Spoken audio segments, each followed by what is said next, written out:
Me and my brother was working in part-time in a dairy in Young County. That's up in Graham. And then we just heard it on the radio like every other place, you know, and I mean everybody else, see. And I was kind of like what he said, well, now where is Pearl Harbor, see? And then it just, time went to flying.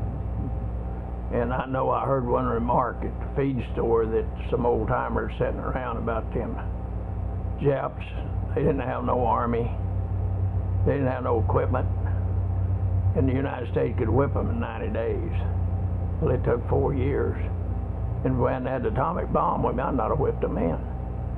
Well, I call it a destroyer. Them 2,100 destroyers, and I call it an Aleutian Islands.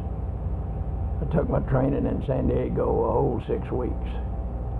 Then they shipped me out, and I caught it up there. And then I served on it I was one of the last got off of it because we decommissioned it, and it was in the first port of 46. We was in the Aleutians 5 months, and we had a destroyer squadron of 49th. There's 9 destroyers. Then we had 2 heavy cruisers and 3 light ones, and we went over and bombarded them islands between Russia and Japan to try to keep the Japs from thinking maybe the United States was going to attack them. We'd go in there and just shell the beach for about 30 minutes, and then we'd get back out of there and try to find the fog, and it was foggy up there. I was up there 5 months, never seen the sunshine. We got to a rumor. I had a good friend that was a barber on the ship, and he'd cut the officers' hair, and he'd get all this, what do you call it in the Navy, scuttlebutt or something like that, the rumors. And we got it after Okinawa. We was going to get to come to the States. And there was guys on that ship 4 years and never had to leave. And then just after they secured the island up there, we went there 3 days, last 3 days of March, and they secured Okinawa in June of, I think, the 17th or the 20th or something like that. Well, the officer in the gunner gang where we mustered said, well, we thought we was going to get to go to the States, but due to loss of men and ships at Okinawa, because we lost a lot of destroyers up there, that we wasn't going to get to go. So I went back. I stood a watch on 40 millimeter. I was on a gun all the time. When I even worked on the gun and everything, I was on around the gun or on a gun. And my gun captain, when I stood watch, was my gun captain when we was at battle stations. And we got mail call, and we didn't get it.